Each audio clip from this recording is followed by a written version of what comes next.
Good morning, world, and welcome to the Patriot Party Show.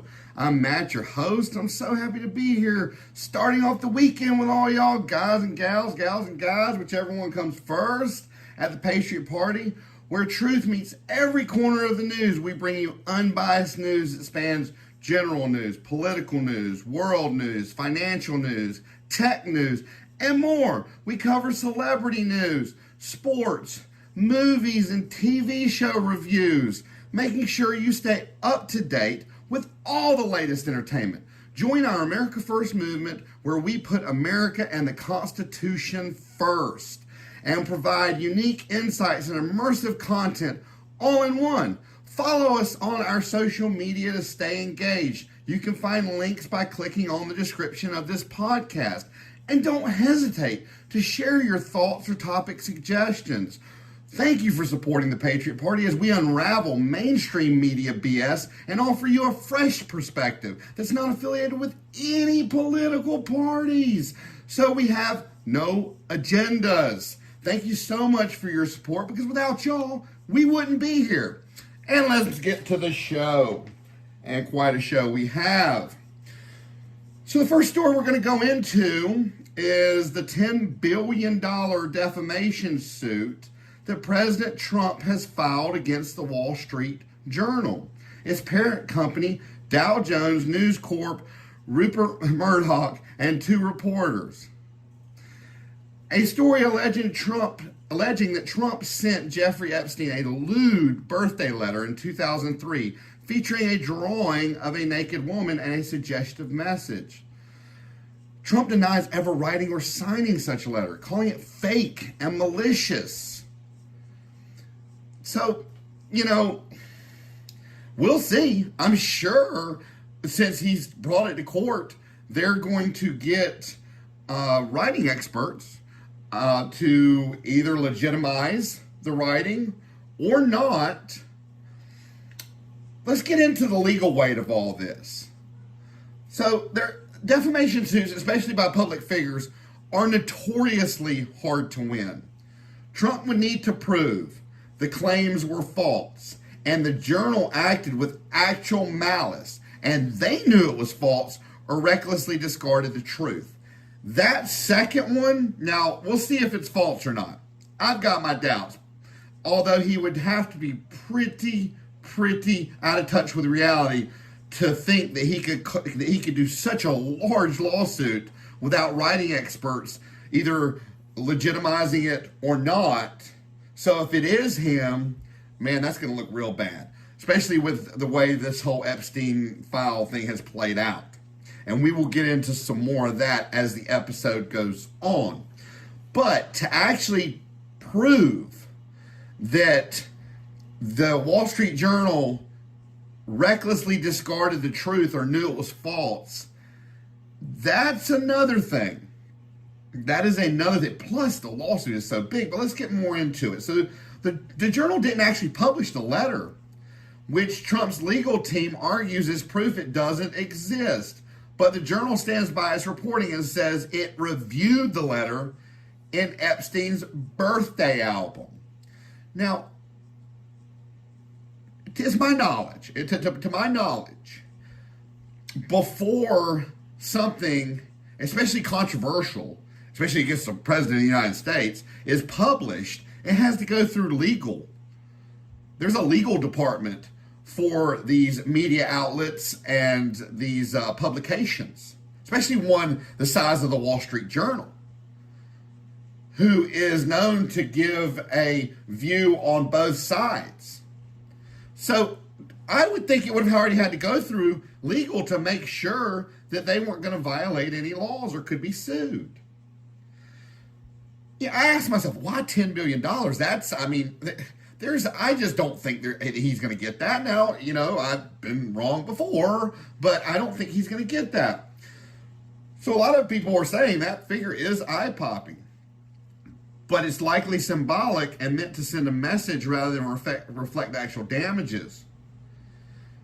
For context, even the record-breaking Dominion versus Fox News settlement, now this is the record-breaking one, was $787 million. So 10 billion, that's like Mount Everest. And then you have to ask yourself, and this is what I ask myself, because a president should be rising above the chatter from the media. You know there's going to be some stuff that paints you in a bad light. But Trump consistently, when he's asked questions by the media that he doesn't like, he goes after the reporter and puts him down. And I mean, it's not pretty. We saw it in Texas. We saw it about the Epstein files. We saw how these reporters are treated when they're just asking questions, but they're asking questions he doesn't like. So should a sitting president sue a media outlet? This is where things get kind of murky. While any citizen, including a president, has the right to defend their reputation, suing a major news outlet while in office does raise some concerns. Conflict of interest. The president oversees federal agencies that regulate media and communication. It could have a chilling effect. It could intimidate journalists and suppress investigative reporting. Political obvious. It may look like retaliation against unfavorable coverage. And we have seen that time and again from this administration. Now, that's one thing you can look back on previous administrations and when the Democrats and when the right wing was going after them hardcore, there was never any lawsuits. They just rose above it. They didn't legitimize it by even entertaining it. Makes you wonder, why is he so upset about this? Why? I mean, a lot of places are coming out and media outlets and saying, oh, there's an Epstein list. Oh, Trump's on the Epstein list. Why is he so upset about a birthday card? $10 billion upset. Now, Trump argues he's standing up for all Americans against fake news. And critics are saying it's part of a broader pattern of targeting the press. If it is fake, if it turns out to be fake, I can halfway understand setting a precedence against fake news. But they didn't know it was fake. Let me break down part of the legal system. So let's just give you an analogy. If you are a valet and you park cars and somebody pulls up in a Ferrari and you give them a ticket and you go park the car. Well, while you're doing that, the police pull up and throw you out of the car because the car is stolen. You're not charged with anything because you didn't know. You have to know you're committing a crime. You have to know you're violating. So he has to prove that they knew. That's a very high bar. Because even in the criminal justice legal part, not the civil part, which is what this is, they can't do anything if you don't know. So, I think this is frivolous. I think this may have a hidden meaning, but we'll have to wait and see. And I just don't like the fact, it's like when Trump was threatening private companies. I don't like the fact of a sitting president getting into private businesses and private industry. But we'll have to wait and see because, I understand on one end, but you're president and you've got to rise above that. Like I said, though, look at the way that he has spoken to reporters that were asking questions that he didn't like. Wait and see.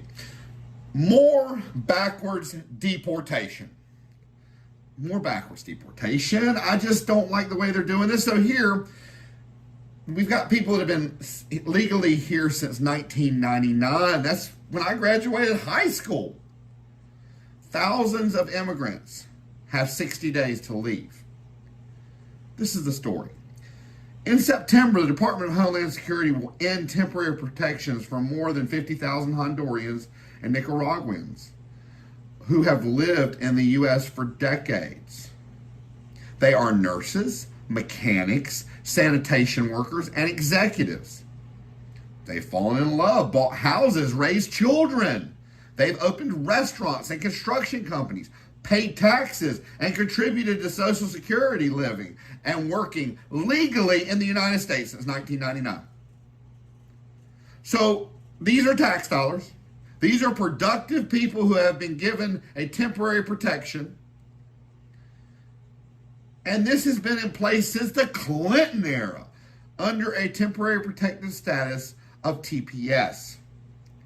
Amid a broader campaign to crack down on immigration, the Department of Homeland Security said that because conditions have improved in Honduras and Nicaragua, it is ending the program for natives of those countries in early September. Obviously, this has prompted a lawsuit by the National TPS Alliance, an advocacy group, and 7 impacted individuals. The parties allege that the decision violated federal law by relying on predetermined political decision and racial animus, while ignoring dire local conditions in those countries. Immigration advocates hope federal courts will step in to intervene. I have said this almost every episode. I don't understand this whole backwards deportation. These people are settled. Like I said, they have families, they have homes, they have businesses, they have important jobs. They're not here illegally. You are yanking something to make them here illegally. You're basically padding your promise to deport. But these people shouldn't even be deported. Why can't we go after the millions?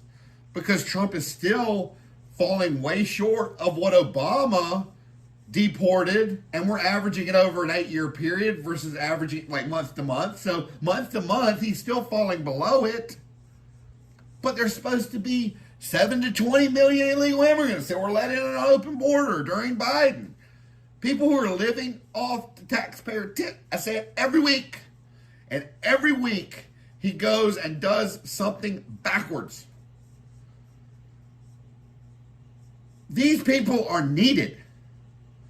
Those people that are living off the government, that are living off the states, the sanctuary states, those are the people to go after.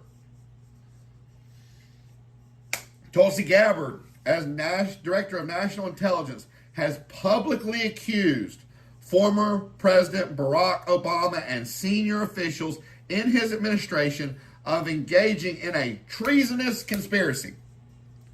Now, before we unpack all this, because I've done all sorts of research into this story, before we unpack, and I played devil's advocate on it, and we'll get to that.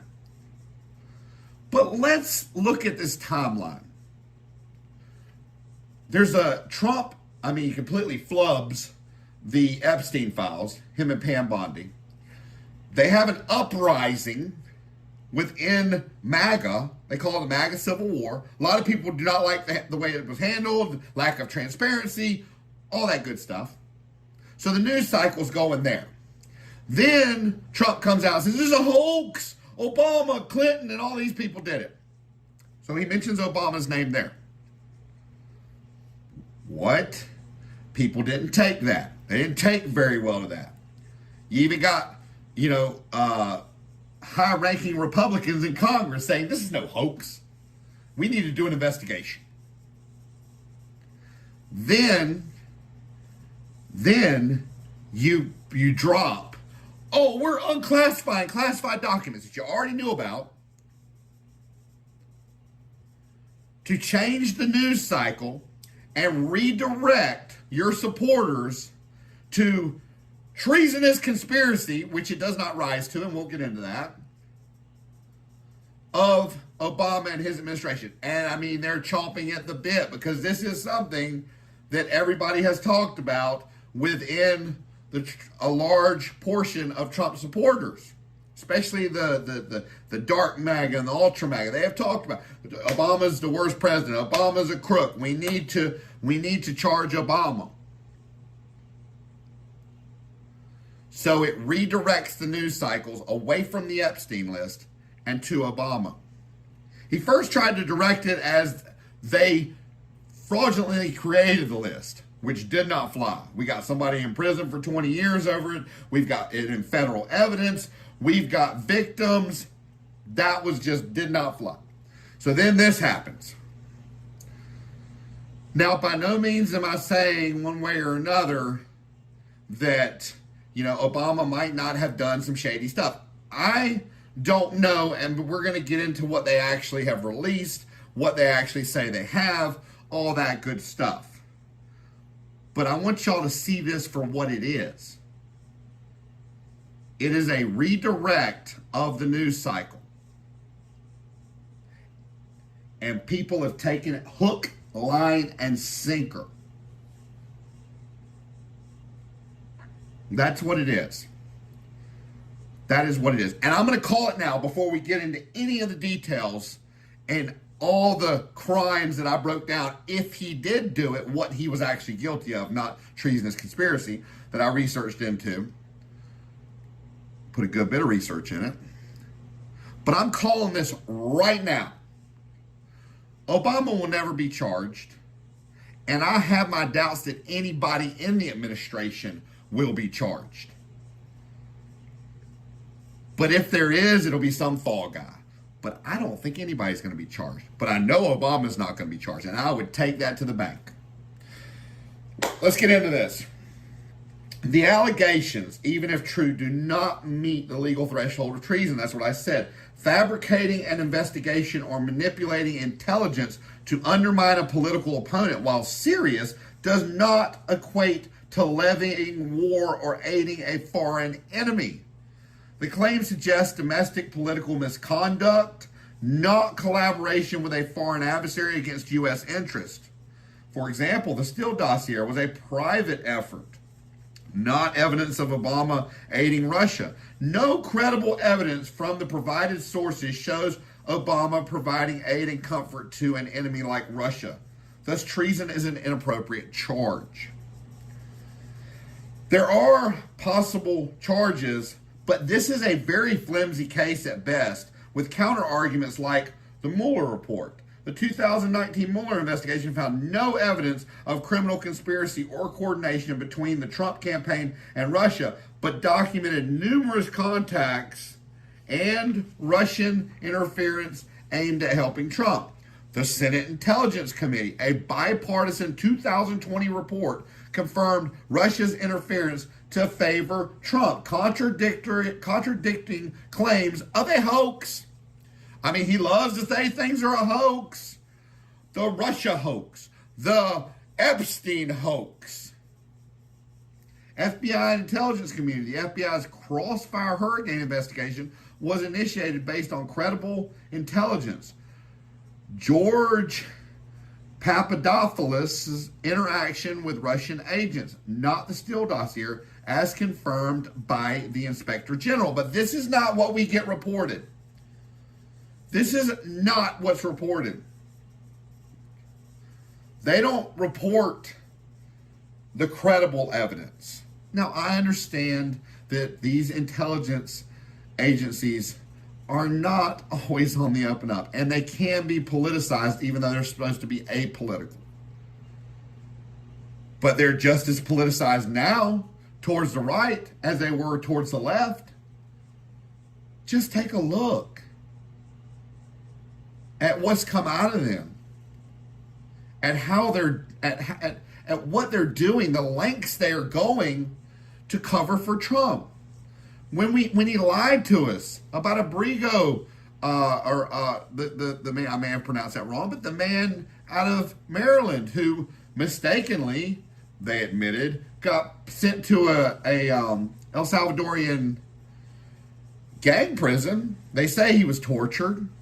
They kept saying they couldn't get him back, even though now El Salvador's come out and said, whoa, anybody we're holding for the U.S., they have jurisdiction over. And what do? They trump up some charges and base it on a traffic stop, where the guy didn't even get a ticket. He got a warning. I know, I've seen federal investigations, and it takes them forever to get involved, even if you're committing the crime. But this guy got a warning ticket, and they're trying to say, well, we started the investigation back then. No, you didn't. I mean, the U.S. attorney in Tennessee literally resigned and said, I will not be a part of this. Justice and the truth will come out in court. So, I don't want to hear, well, the left did this with intelligence and DOJ and lawfare and all this stuff. Because they're doing the same with the right. It's like I say, Republican, Democrat, the way things are run is different wings on the same vulture. Therefore, that's why I will not affiliate myself with a political party. Because one, it would make me biased in my reporting, and my job is to bring you all the truth. So let me give you the possible charges. Let me play devil's advocate and let's say, okay, well, they're going to charge Obama. It's not going to be for treasonous conspiracy, because that will get thrown out quick. What it would be for is conspiracy to commit an offense against the United States.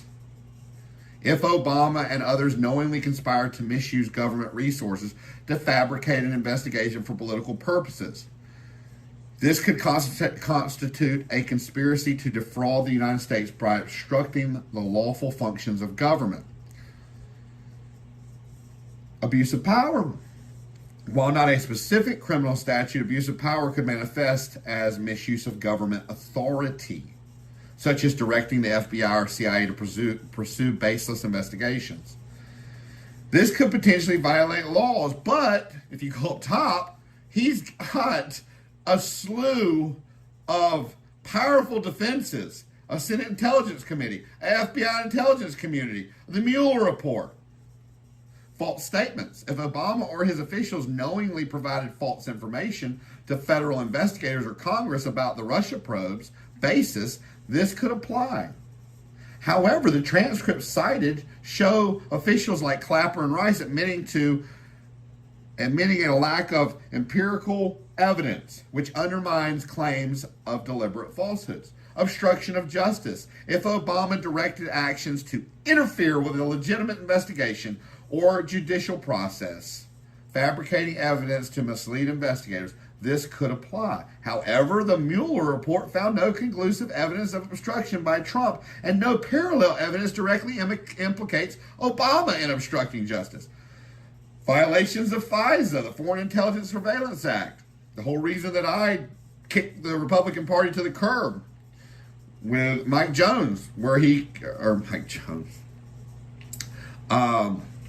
Speaker of the House. He's my daggone representative. Mike Johnson, not Mike Jones. Where he voted as a tiebreaker to continue to allow the FBI to do warrantless surveillances and violate our Constitution. And he's a constitutional lawyer. I said, no. I said that right there, because the Constitution is held above all else. And he comes out as a constitutional lawyer and he says, y'all don't see the big picture. There is no bigger picture than the Constitution. So, the FISA Act, allegations of spying on Trump's campaign. Example project Folsom via the UK intelligence could implicate illegal surveillance under 50 U.S.C. 1801, which I don't usually give you all the codes because nobody's going to remember. However, the FBI's surveillance of Carter Page was authorized by a FISA court, and the Inspector General found no evidence that the dossier triggered the investigation. Misprision of felony. If Obama was aware of felonious misconduct by subordinates, Brennan or Comey, and failed to report it, this could apply, though it requires proof of knowledge and concealment, which is not evident in the sources, and he's surely not going to tell on himself, even if it's true. So there's no direct evidence, documents, communications, showing Obama personally directed a fabricated investigation. The declassified documents and Gabbard's claims are ambiguous and lack specificity. Specifics. If I'm going to mispronounce that word. Basically, specifics. So I'll let you be the judge to yourself. I gave you what he possibly could be charged with if it was true, but I just don't see him getting charged with anything. I see this as being a complete redirect of a news cycle, of an unfavorable news cycle that was breaking the Republican and MAGA apart. And everybody's like, oh, okay, well, I forgot about it. Let's go after Obama. Democrats on Capitol Hill are furious with the Trump administration and their Republican counterparts for undercutting government funding negotiations. But they aren't showing a unified strategy for forcing the GOP to change course 10 weeks out from a shutdown deadline. In the House, Republicans are ignoring Democratic priorities in government funding bills moving forward and deep spending cuts and conservative policy writers, including to restrict abortions, block enforcement of a slew of gun regulations, and snuff out federal hiring efforts to promote diversity, equity, and inclusion. Come on, y'all. I mean, this is one where I have to go. You didn't follow the Republicans' agenda when you were in power. Do you really think it's going to be reciprocal and they're going to follow yours, or they're not? They're going to do what you set the precedence for. I gotta call a spade on that one. You Democrats can't be furious. You did the same thing to the Republicans. This next story, when it first came out, I couldn't believe it. I looked into it, and it showed some funny business.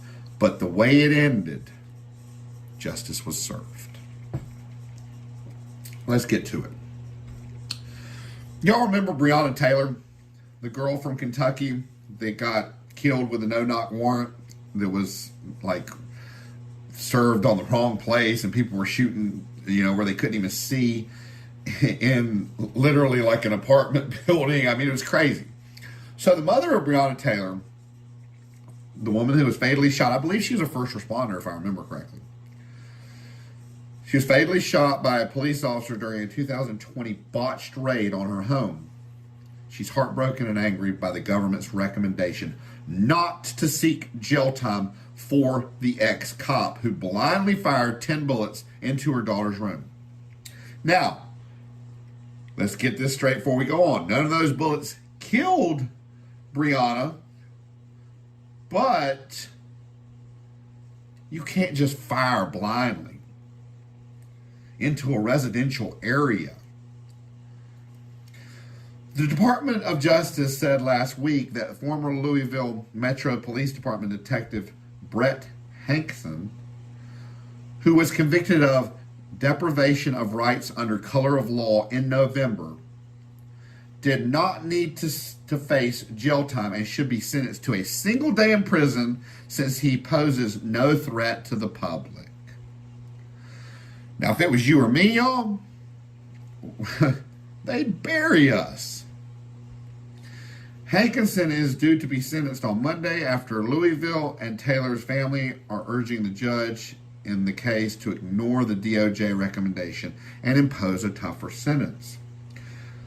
The one-day prison sentence recommendation for former Louisville officer convicted of violating Breonna's civil rights did appear to be influenced, when I looked into it, by high-level officials in the Trump administration. The sentencing memo was signed by Harmit Dillon, the newly appointed Assistant Attorney General for the DOJ's Civil Rights Division under President Trump, and Robert J. Kennan, a senior counsel who was not part of the original prosecution team.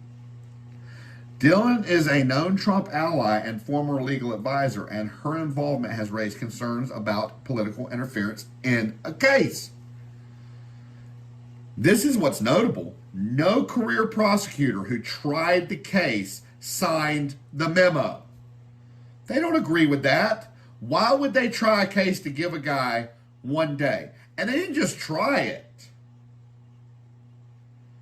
They retried it because it was a locked jury the first time. So why would you spend? Trials are expensive. They're real expensive. That's why they give you what they call a trial tax. Anybody else, me, you, your friends, your family, we get charged federally and we take it to trial, we're getting a trial tax. I got friends who committed a crime. It had a 10-year maximum sentence. The government comes in and says, hey, if you'll plead guilty, we'll give you 5 years or we'll give you 3 years. But if you don't, and we take you to trial and you lose, we're going to make sure you get 20 years. Guess what? They didn't think the government had evidence, but in conspiracy cases, which the government misuses now, it was originally invented for high-level mobsters and gang members and people they couldn't touch. As long as they got 2 people to say the same thing, they could get them. But now they use it so they don't have to do any police work. Well, there's a much lower threshold to win a conspiracy case. And guess what? These people that didn't take the plea are now doing 20 years. So this guy goes to trial. They get a locked jury. They go back to trial, spend all the taxpayer money. And then high-level DOJ comes in and says he doesn't deserve to do any time, when anybody else would be getting a trial tax. Well, we got some good news in this. As I read to you before we get into the good news, we can't say Pam Bondi was directly involved, but with the high-level people who were involved and the people who actually tried the case not involved, there are fingerprints of Trump-aligned leadership on the decision. But there's good news for justice, which is a rarity.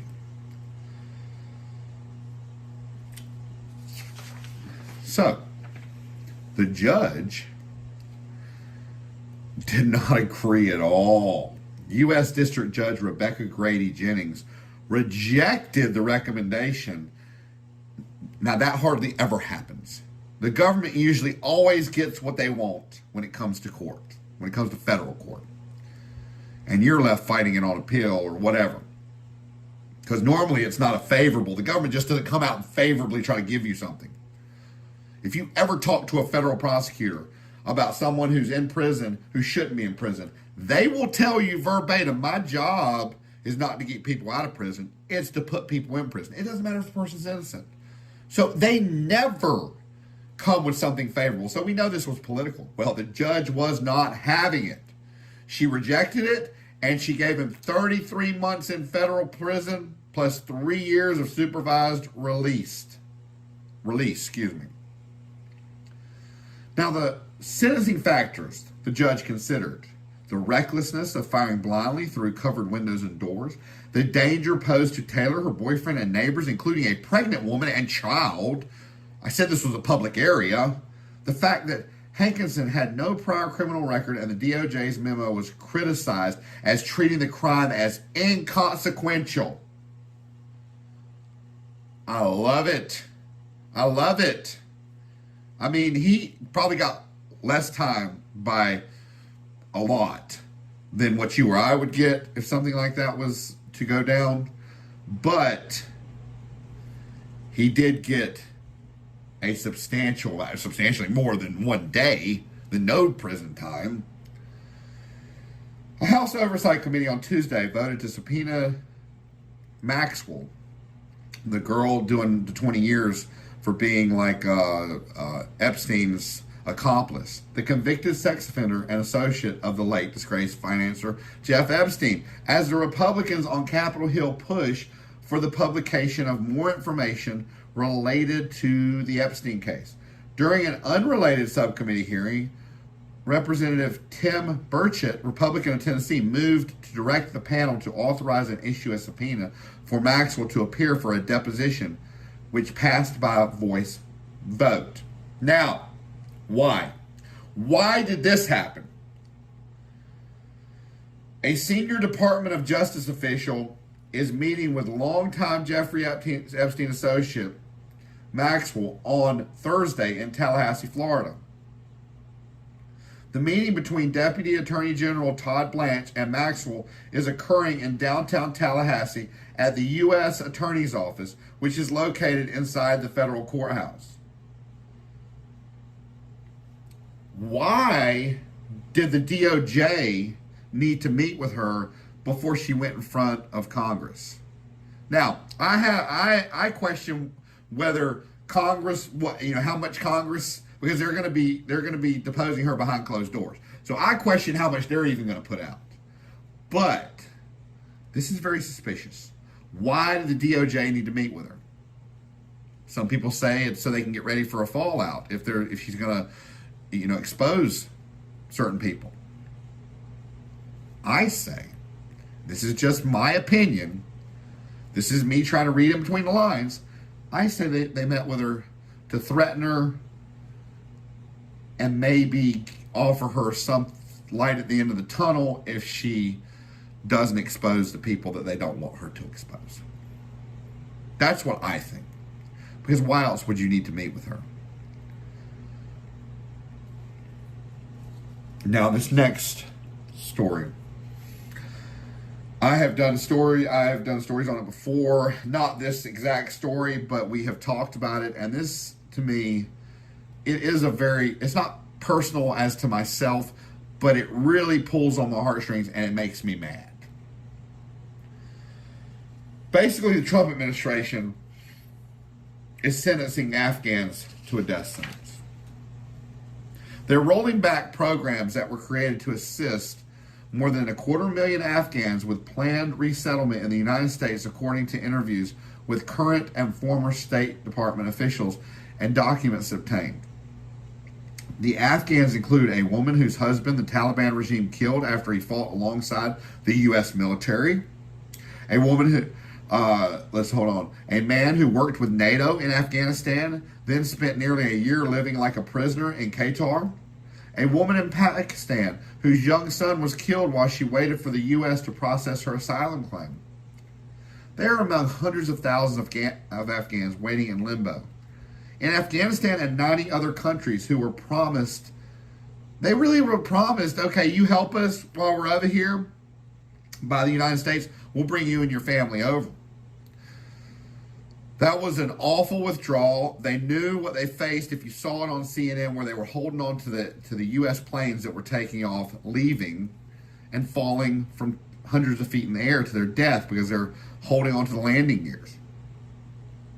They knew what awaited them. They knew what awaited their family. The Taliban was going to hunt them down as traitors, kill their family in front of them, and then kill them. That happened on many instances. And we promised them safety. Help us. We'll give you safety. These people were drivers. They worked with U.S. forces. They were interpreters. And they often risked their lives. Americans who served alongside them have said. Many now fear they will be sent back to Afghanistan, where they could face retribution from the ruling Taliban. Such repatriation efforts are already in motion in the United Arab Emirates, UAE, according to cables obtained by the Post. One of which was reported by Reuters, which is a pretty decent reporting entity for being pretty right on, pretty accurate. Since President Donald Trump's return to office, refugee processing and government funding for Afghans' flights to the U.S. have been halted under 2 executive orders. And this month's round of State Department layoffs dismantled the office dedicated to helping Afghans relocate, officials said. Going back to Afghanistan would be, and this is in quotations, my own death sentence, said one Afghan in the UAE. Like other Afghans interviewed, he spoke on the conditions of anonymity for fear of Taliban retaliation. Quotations, I am not insisting that I must be taken to the United States. My only wish is, please do not hand me over to my executioners. Close quotations. They don't even care if you bring them, if you abide by what they were promised, because that's where they should be brought. But they don't even care. They're just like, leave us where we're at. Put us where you want to, but please don't send us back. But Trump has said, Afghanistan's safe now. No, it's not. It's run by the Taliban. This is sickening to me. Sickening. Not only are we not abiding by what we said we were going to do, We're not even trying to arrange so they can stay at other places other than the United States if we don't want them. We are literally sending them to their death. Literally. The fight over Epstein disclosures brings the House to a standstill. Furor over disclosures from the Jeffrey Epstein investigation brought the House of Representatives to a standstill, prompting Republican leadership to cut short this week's session and put off any actions until September after summer break. But some GOP members demanded votes on more releases related to the disgraced financer and sex offender. So this is not all. GOP leaders on Monday canceled House Rules Committee meetings over concerns Democrats would force votes to release material related to Epstein that could put Republicans in uncomfortable positions. You know, you got to say, the Democrats have come out and the Republicans are like, well, they had it for all those years and they were running it. They never promised to release it. We were promised insight into JFK, MLK, RFK, Epstein. What have we been given? Nothing on all accounts. So you can't say, well, they were in power because they didn't promise it. Trump did. And he has botched it. For reasons I'm sure we will find out, because sunlight is the best disinfectant and it will come out. Elon Musk said it'll come out. And this is not all Republicans. That's why there's a break in Republicans right now, because you got Republican from South Carolina, Ralph Norman, said that leadership was stalling on a non-binding resolution he led to call for disclosures regarding Epstein, who had socialized with President Trump decades ago. This is in quotations. The American people deserve action, not excuses, he wrote on X. Let's vote on it before August recess and get it done. Quotations again. A vocal group of the president's allies saw the move as a betrayal after some had amplified conspiracy theories about Epstein and the deep state of bureaucrats supposedly covering up the extent of his crimes. Some Democrats have also joined the calls for the administration to reveal any relevant information in its possession about Epstein and his high-profile friends and associates. House Minority Leader Hakeem Jeffries, he's a Democrat of New York, said on X, Donald Trump and the House Republicans have the power to release the Epstein files today. They refuse to do it. They are hiding from the American people. Now, I wouldn't normally side one way or another, but I've got to say,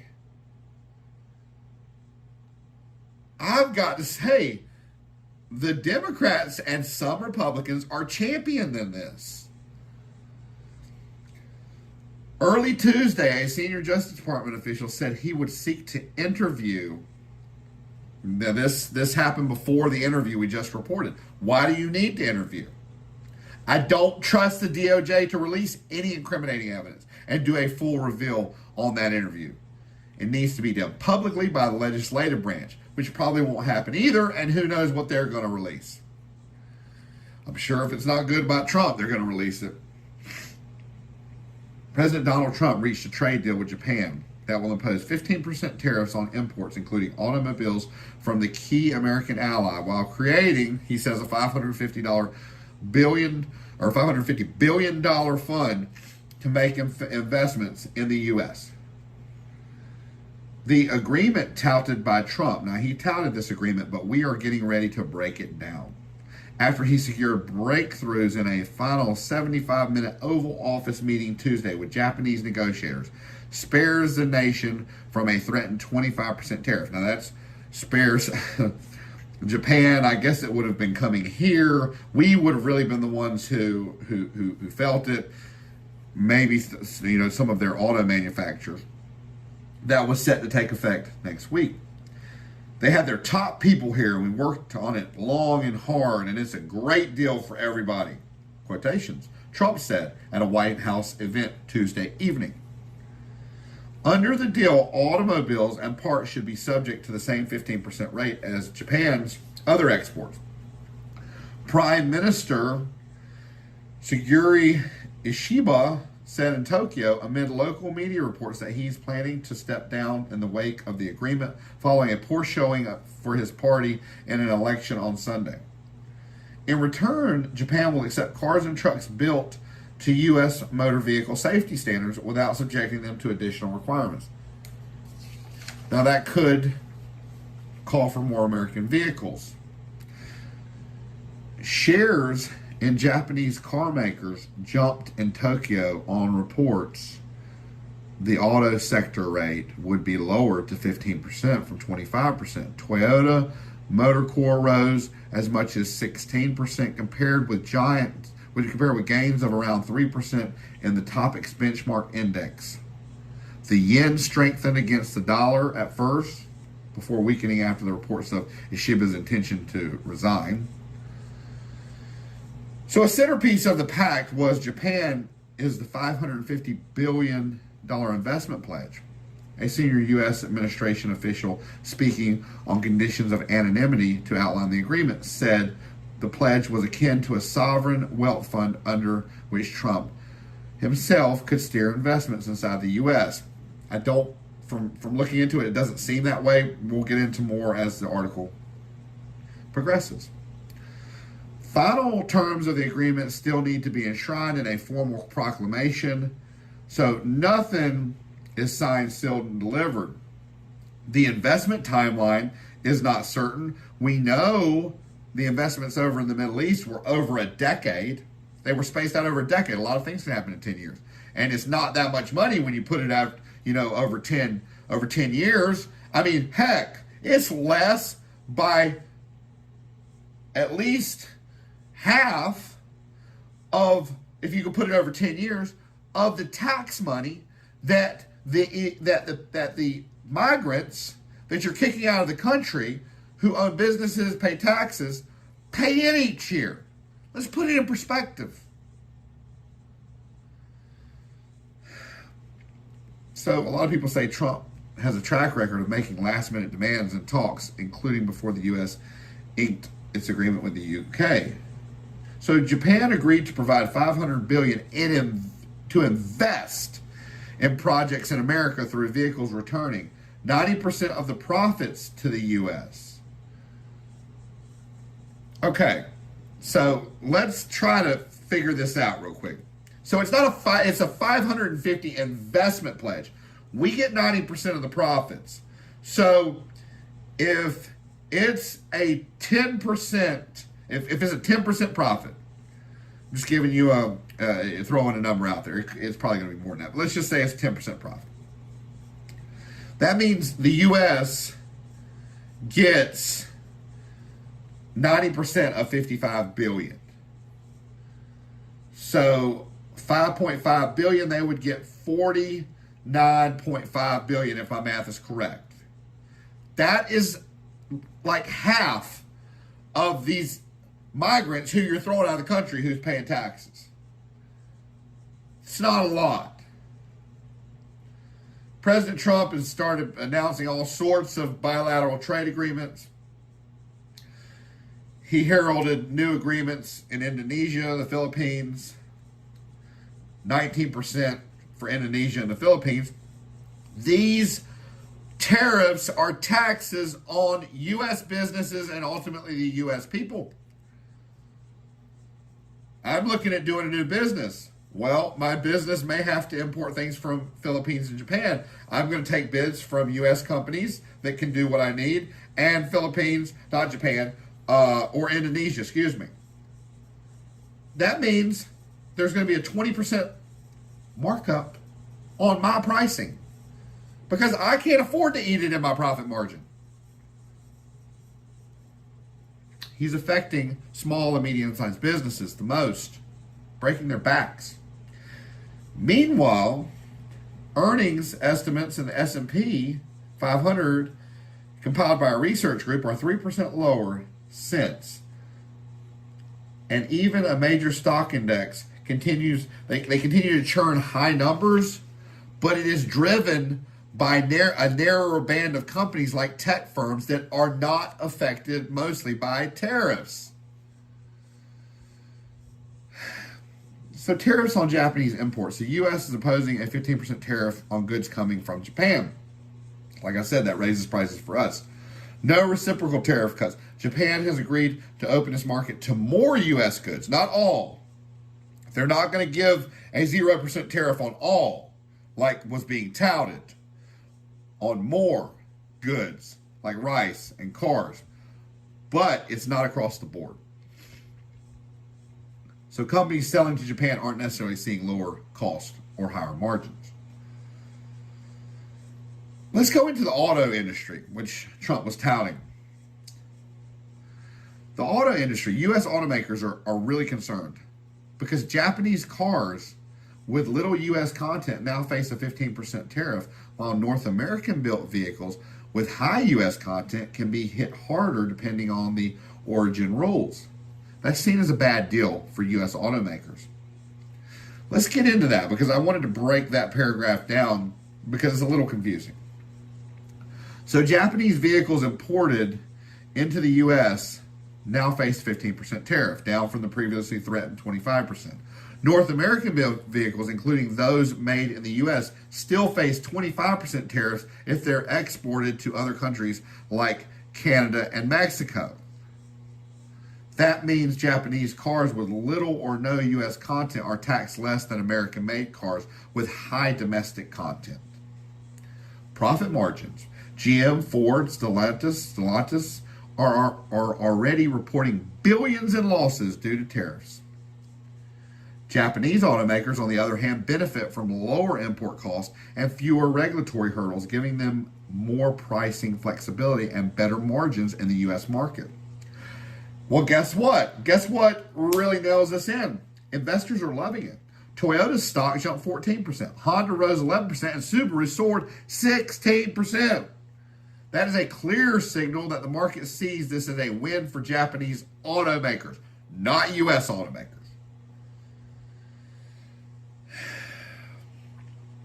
Japanese automakers already account for over 25% of Japan's exports to the U.S. with lower tariffs and strong brand loyalty. They're poised to expand market share, especially in segments like sedans, hybrids, and compact SUVs, areas where U.S. brands have struggled. In short, Japanese vehicles are entering the U.S. with lower cost, fewer barriers, and stronger investor backing, while American-made cars are facing higher tariffs and shrinking margins. This was not a good deal, but it's being sold to the American people as a good deal, but it wasn't. Trump complained a long time ago. Now, see, these tariffs were even, and companies could work in the tariffs because before any of this started, the tariffs on both sides were 2 to 5%. So companies could work with that. Companies are having trouble with these uneven tariffs, trying to work this stuff in. And then you have Trump, who, one, thinks he did a good deal with the tariffs, a good, trade deal. But he was also mad about the trade deficits between us and other countries, especially China. So let me tell you what's happened since Trump has started trying to manipulate that with tariffs. The overall U.S. trade deficit has continued to rise, topping $1 trillion annually for 4 straight years. The deficit with China has dropped by 29%, but deficits with allies like Mexico and Canada have skyrocketed up 240% and 121%. So he is literally shifting the deficit, not solving it. Shifting the trade deficit. You may have reduced dependence on China, but he's redistributed it rather than eliminating it. All this and American pricing going up to literally not do anything. This was not the route to go. I've said it since the beginning. I will not even repeat what my idea was because it's said on so many other podcasts that, it's not even worth me repeating. But I had a really, really sound plan. I ran it through after I came up with it, multiple AIs, and all of it said it was a very sound plan. The $550 billion investment from Japan, like we said, is long-term and mostly private sector driven. It's not a direct subsidy or immediate relief for exporters. So right now, U.S. companies, U.S. consumers aren't going to feel the pinch. Period. But they want to say, oh, with the big, beautiful bill, we made it where you didn't have to depreciate your equipment over 5 to 7 years. You can get it all back in 1 year. You can't buy new equipment if you can't afford it because your profit margins have gone down so much. And the major stores like Amazon or distributors like Amazon and Walmart refuse to take it on because Trump called them out and said that if they marked up their prices, they would boycott them. But hey, you know what? I put this on X and on Facebook the other day. A picture of a bottle of red yeast rice. It is a all-natural cholesterol lowering, like a statin drug, but all natural. Works so good the FDA tried to ban it or restrict it, but they couldn't because it's all natural. It helps with cardiovascular health, obviously with the cholesterol lowering. I went and bought a bottle in Walmart. I take it as a preventative. I went and bought a bottle in Walmart. The last bottle I bought was $6.97. This bottle, $14.97 for the same amount. It comes from China. I guess they had bought a bunch when the tariffs were like 100 and some percent, was 140%, some crazy amount, whatever they were. So but yet it's not affecting consumers. And I've said it before. I paid a tariff on my bride-to-be's wedding dress. Friend paid a tariff on a big tariff on some new tires.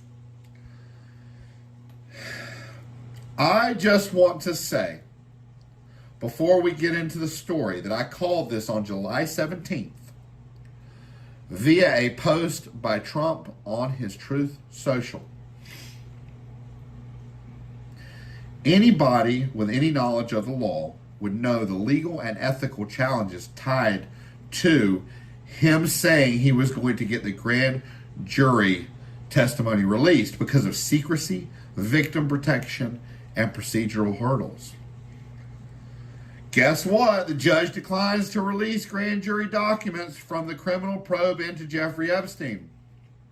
A Florida federal judge on Wednesday declined to release additional grand jury documents from the criminal investigation into Jeffrey Epstein, marking the first roadblock in the Justice Department's efforts to quell the public backlash over handling the case. They never intended. They knew. These are freaking experienced, great lawyers. I just grew up around lawyers and worked in the firm a little bit and was exposed to it my whole life. These are really good lawyers. They knew that they weren't going to get it. They said that to appease their base, to try to appease the American people. But I said they weren't going to get it, and they didn't get it. Judge Robin Rosenberg said in her ruling that because the Justice Department had requested the sealed evidence to be released due to extensive public interest and not as part of a judicial proceeding, they even requested it wrong. The standard usually applied by judges in such cases, her hands are tied. Her hands are tied. The grand jury testimony the department seeks to release, however, is only a small portion of the thousands of documents related to the Epstein investigation and criminal case. Many of those documents are already in Justice Department custody and may not have been presented to the jury. More smoke and mirrors, y'all. More smoke and mirrors. House Speaker Mike Johnson told CBS News that he does want full transparency. Although, if he did, why did you stop the House so you could stop the voting, or try to? It got voted on anyway. But you stopped it and literally said, well, we'll have to let the Department of Justice do their thing with the Epstein case. So now you're coming out because all of you see your political careers going down the drain over this. So he comes out and says he wants full transparency. We want full transparency. We want everybody who is involved in any way with the Epstein evils, let's call it what it was, to be brought to justice. Now, this is in quotations, as quickly as possible. Really, but you let out to stop it until September. We want the full weight of the law on their heads. And then he comes out and says, it's not a hoax. Of course not. I mean, they're breaking with Trump. They're freaking, I mean, I don't know where they're going, really. Because you got them trying to stop it and then going on and saying, we want this, we want that. I think they're trying to walk a tightrope walk of not betraying Trump too much, but trying to appease their voters. And I think that the ones who are doing that, including Mike Johnson, are going to fall off the tightrope. You cannot sit on both sides of the fence. You have to pick a side. You have to pick the right side. And he's trying to do both sides. Let's appease Trump. Let's do this. No, you can't appease Trump to pick the right side. Now, normally I wouldn't report a story like this, but you know what? I just want taxpayers to realize, Trump's saying, well, we want to cut here, we want to cut there, and at the same time, they're putting into effect the most costly bill ever, which is the big, beautiful bill. But let's talk about this. I mean, this is needless.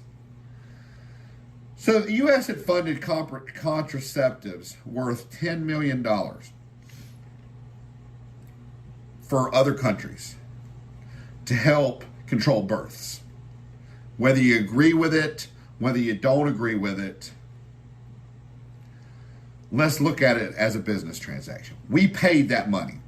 Now, they're sending all those contraceptives to France from Belgium to be incinerated. They had offers from the United Nations and family planning organizations to buy or ship the supplies to poor nations. They had offers to sell it. Then, on top of the $10 million that they're just going to waste and throw away and pretend like it doesn't exist and we don't, people don't need that, we're spending $160,000 to incinerate it.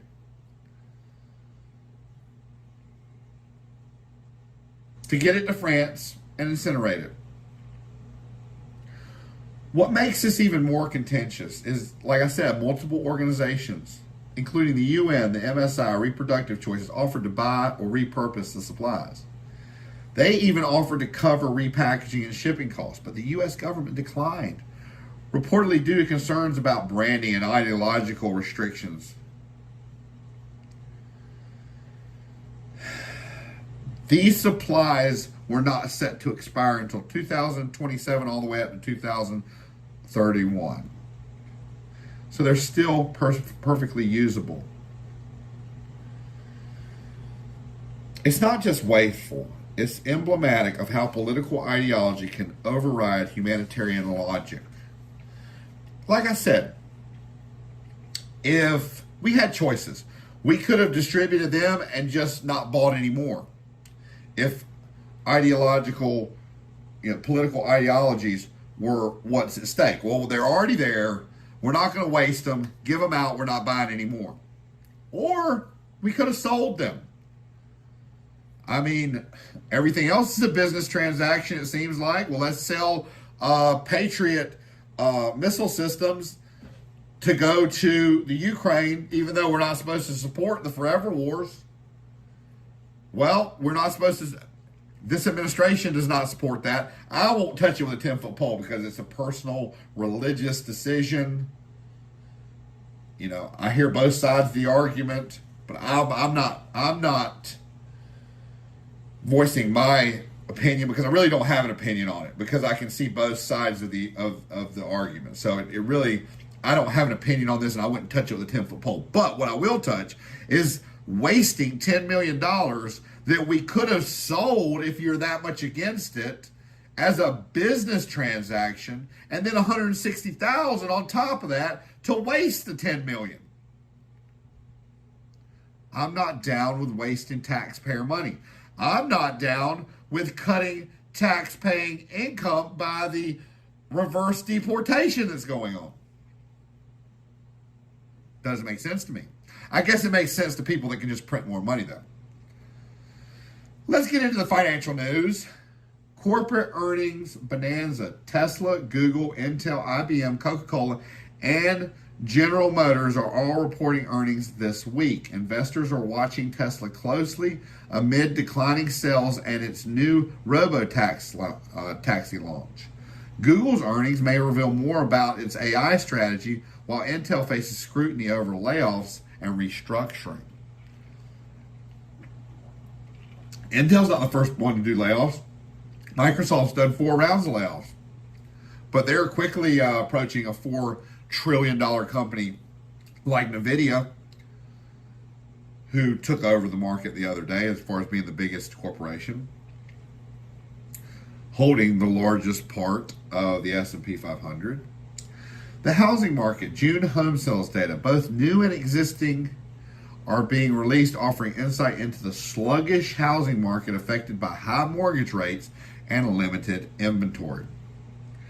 Economic indicators, jobless claims and durable good orders are due later this week, giving clues about employment and manufacturing health. Federal Chair Jerome Powell and Governor Bowman are speaking at a banking conference, though they're expected to avoid interest rate talks due to the Fed's blackout period. So crypto goes mainstream. Congress is advancing a crypto-friendly bill, including the Genius Act for stablecoin regulation and the Clarity Act to define crypto tokens as commodities. Bitcoin is surging towards 125,000, driven by political support, institutional investment, and regulatory momentum. Tariffs and taxes.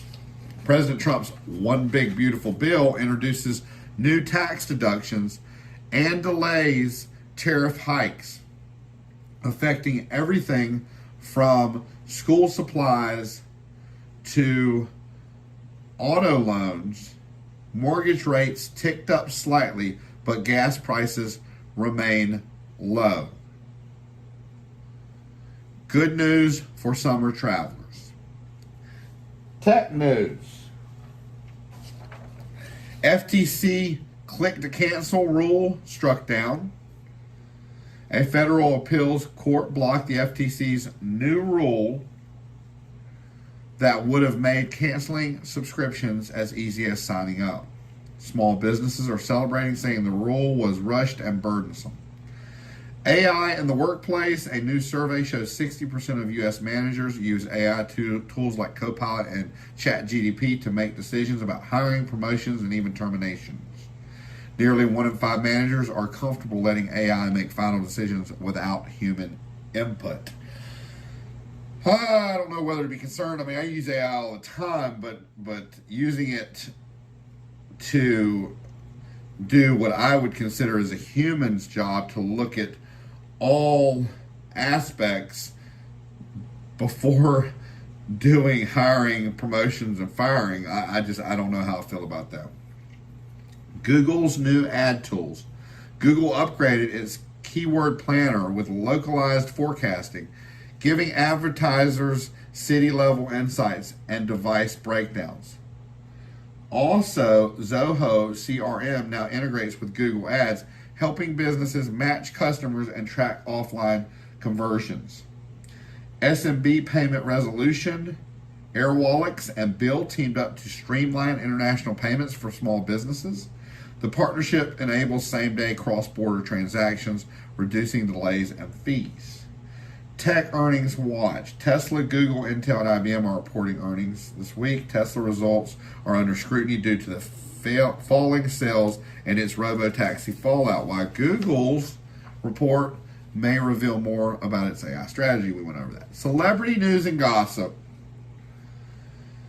It's been a sad week. Ozzy Osbourne died at 76. We all know that, he was the singular metal legend whose Black Sabbath virtually invented heavy metal. And then we just lost Hulk Hogan at 71, a wrestling icon who died of cardiac arrest in his Florida home. So it's almost like it's the end of an era. Two icons. I remember, and I saw it on TV, but I remembered it before I saw it on TV. WrestleMania 1, where Hulk Hogan, I'm pretty sure it was 1, where Hulk Hogan picked up Andre the Giant for a slam. That was such a defining point in wrestling. It was, he's done so much. And I hate to see him go. Baby boom and weddings. Pete Davidson and girlfriend Elsie Hewitt are expecting their first child. Vanessa Hudgens announced she's pregnant with baby number 2. Brody Jenner married Tia Blanco in Malibu, while Tia Leone and Tim Daly tied the knot in New York.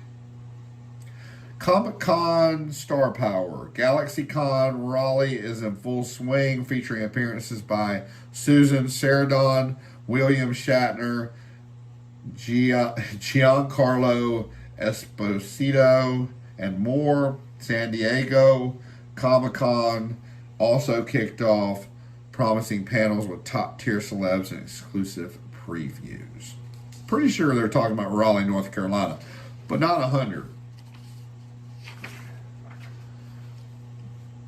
Which is not far from where I grew up. Red carpet buzz. Pamela Anderson kissed Liam Neeson at the Naked Gun premiere. Chad Michael Murray made a rare red carpet appearance with his kids. Dakota and Ellie Fanning are finally starring together in a film adaptation of The Nightingale. Celebrity news. Ellen DeGeneres and Porte de Rossi are selling their $30 million UK home less than a year after relocating. New movies. Fantastic Four, First Steps. Marvel's first family joins the MCU. Reed Richards, Sue Storm, Johnny Storm, and Ben Grimm face cosmic threats and family dilemma. Stars Pedro Pascal, Vanessa Kirby, Joseph Quinn, and Ebon Moss Bachrach. The Home. Pete Davidson plays a rebellious 20-something doing community service at a creepy retirement home. Residents on the first floor are off limits and hiding a chilling secret. Oh Hi, a quirky rom-com starring Molly Gordon and Logan Lerman. A romantic getaway turns hilariously chaotic as secrets unravel. Bambi Reckoning, a horror twist on the classic tale. A mutated deer goes on a revenge rampage after a tragic accident. House of Eden, haunted house horror with TikTok stars Selena Myers and Call Me Chris, set in a mysterious home with dark secrets. Death of a Unicorn. Paul Rudd and Jenna Ortega accidentally hit a unicorn and chaos ensues. A horror comedy with Eat the Rich satire and mythical mayhem. Happy Gilmore 2, which is streaming on Netflix, Adam Sandler returns as Happy, now trying to fund his daughter's ballet school. Shooter McGavin is back for revenge after 29 years. Wicked, streaming on Prime Video. That was like the continuation of The Wizard of Oz. It's a musical. I paid that $20 so my daughter and fiance could watch that. New TV shows. Washington Black, Hulu and Disney, a sweeping historical drama based on E.C. Edgington's novel, follows a young boy escaping slavery in Barbados with help from an eccentric inventor. Stars Sterling K. Brown and Tom Ellis in a global spanning adventure. The Sandman, Season 2, Volume 2, Netflix. Dream faces the fallout of killing his son as gods and monsters descend. 5 new episodes bring the fantasy saga to its emotional climax. Acapulco,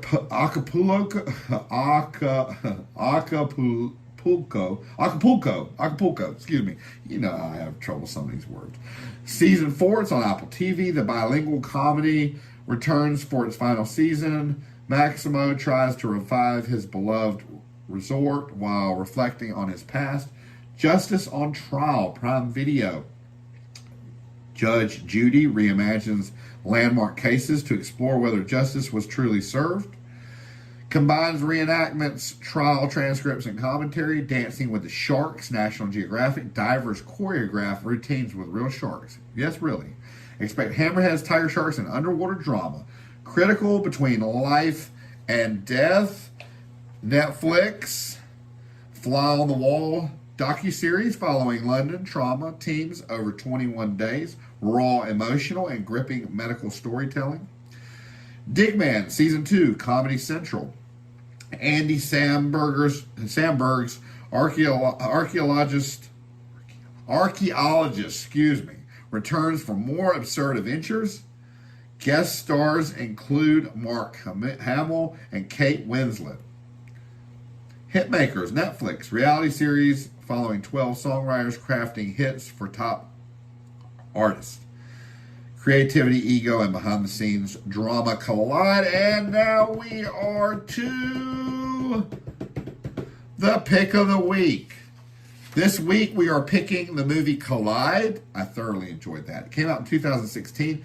A high-octane thriller starring Nicholas Hoult, Felicity Jones, Anthony Hopkins, and Ben Kingsley. The story follows an American backpacker who gets tangled in a drug smuggling ring and ends up racing across Germany's Autobahn to save his girlfriend from a ruthless mob boss. Expect fast cars, intense action, and dramatic twist. The streaming platforms you can watch Collide on: Amazon Prime Video, available to rent or buy; Hulu, included with subscription; Peacock, stream with a premium plan; the Roku channel, free with ads; Pluto TV, free with ads; and Movies Anywhere, available for purchase. So, y'all, I hope you enjoyed the Patriot Party, where truth meets every corner of the news. Y'all have a great weekend and a great week. I may come out with a special interview. I don't know. I get contacted, on a daily basis by people. Some people give me a heads up. Some people don't. If not, I'll be with you next Saturday morning. If so, we'll have a special interview release sometime this week. We just never know. I have several scheduled for August, but we just don't know. Anyway, thank you so much for tuning in. Y'all be safe out there and have a great weekend and week.